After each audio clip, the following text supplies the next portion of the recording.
पाकिस्तान और नमीबिया के मैच के बारे में ये राय है कि ज़ाहिर बात है कि पाकिस्तान एक मजबूत टीम है इस वर्ल्ड कप में और अपने तीनों ग्रुप मैचेस उसने जीते हैं।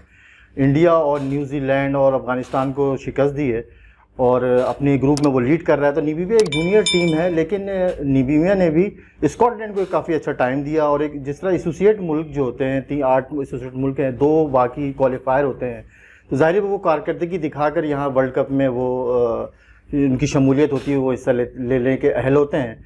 तो जाहिर बात है नमीबिया भी एक बहुत ही, हम उसको लोअर क्लास टीम नहीं कह सकते, लेकिन पाकिस्तान ज़ाहिर है कि अब बहुत मजबूत टीम है, तो वो अपने ग्रुप में पॉइंट टेबल पर सर फहरिस्त है। और इस वजह से पाकिस्तान का मुकाबला अगर नमीबिया से देखेंगे तो डेफिनेटली सबकी ये राय ये होगी कि 100% के पाकिस्तान ये मैच अपने जीतेगा।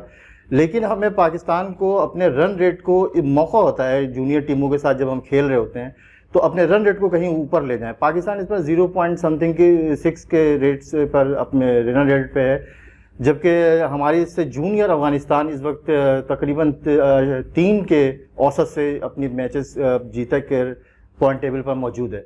तो लेकिन इन टीमों को हम कभी भी क्रिकेट के अंदर ये हमें बहुत टफ टाइम देंगे। आपने रिसेंटली अफ़गानिस्तान का मैच देखा होगा, तो उन्होंने बहुत ही हमें टफ टाइम दिया है इंडिया और न्यूजीलैंड के मुकाबले में। इसी तरह नमीबिया भी स्कॉटलैंड को हराकर अपनी सलाहियतों का मुजाहरा कर चुकी है और हमें वो अपनी सलाहियतों से हमें भी वो काफ़ी हैरान कर सकती है। पाकिस्तान और नमीबिया का भी मैच एक्सपेक्ट होगा इंशाल्लाह आगे चल के इस वर्ल्ड कप के अंदर। तो अगर उसके बारे में हम बात की जाए तो सबसे पहले तो मैं इसको रिकग्नाइज़ करूँगा कि आईसीसी का ये बहुत अच्छा इक़दाम है कि छोटी टीमों को, जिस तरह से ओमान ने क्वालिफायर खेला, नमीबिया आई, स्कॉटलैंड आई, आयरलैंड आई, तो ये जितनी भी टीम्स हैं ये एक यंग टैलेंट, एक न्यू स्पार्क लेके आती हैं और डेफिनेटली इनके पास they have a lot to offer और उससे ओवरऑल इंटरनेशनल क्रिकेट को बहुत फ़ायदा होता है। तो ये एक सबसे पहले तो एक खुशाइन बात है कि छोटी टीम्स और न्यूअर टीम्स जो है वो वर्ल्ड कप सिनेरियोज ज्वाइन कर रही हैं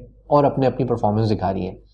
अगर बैटिंग का मुआवजा किया जाए तो नमीबिया की टीम काफ़ी अननोन है और अननोन टीम्स का जो एक मतलब अगर उनके पहले मैचेस देखे जाएं या उनके क्वालिफायर राउंड के मैचेस देखे जाएं तो वो कोई इतनी इम्प्रेसिव बैटिंग लाइनअप और इतनी बॉलिंग लाइनअप नहीं है। डेफिनेटली एक लर्निंग स्टेज, एक बिल्डिंग स्टेज के अंदर टीम है, लेकिन उससे एक ज़रूर ये हो सकता है कि कोई ना कोई एक बैट्समैन, कोई एक स्ट्राइकर जिसके बारे में आप होमवर्क नहीं कर सकते। तो पाकिस्तानी बॉलिंग लाइनअप के लिए मुश्किल होगा कि वो होमवर्क करे नमीबिया की बैटिंग लाइनअप के अगेंस्ट, लेकिन पाकिस्तानी बॉलिंग लाइनअप बहुत अच्छे स्टैंडर्ड पे सब बॉलिंग कर रही है, तो we are very much hopeful कि एक ईजी टारगेट बन सकेगा।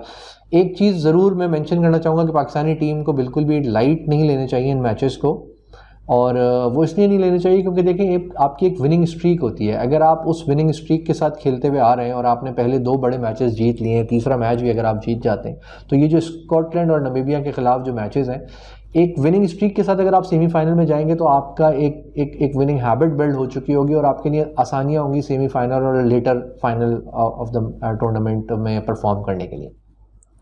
पाकिस्तानी बैटिंग काफ़ी अच्छी सिचुएशन में है। पाकिस्तान को बहुत ज़्यादा मैं नहीं समझता कि बहुत ज़्यादा आपको एक्सपेरिमेंट्स करने चाहिए, लेकिन मैं ये समझता हूँ कि हैदर अली को ज़रूर एक दफ़ा चांस देना चाहिए। आप उनको लेके गए और हैदर अली और मोहम्मद वसीम जो फास्ट बॉलर हैं, इनको ज़रूर चांस देना चाहिए। तो वी आर होपिंग कि इन दोनों को ज़रूर नमीबिया के ख़िलाफ़ मैच में चांस मिल सकता है। कितने % चांस है मेरे ख़्याल से पाकिस्तान और नमीबिया के ख़िलाफ़ मैच में पाकिस्तान के पास 90% चांस है मैच जीतने का। अगर कोई मिसहैप हो जाए एनी ऑफ द डे तो ज़रूर इसको मतलब आप कंसिडरेशन में रख सकते हैं, लेकिन we are expecting a one sided match against Namibia.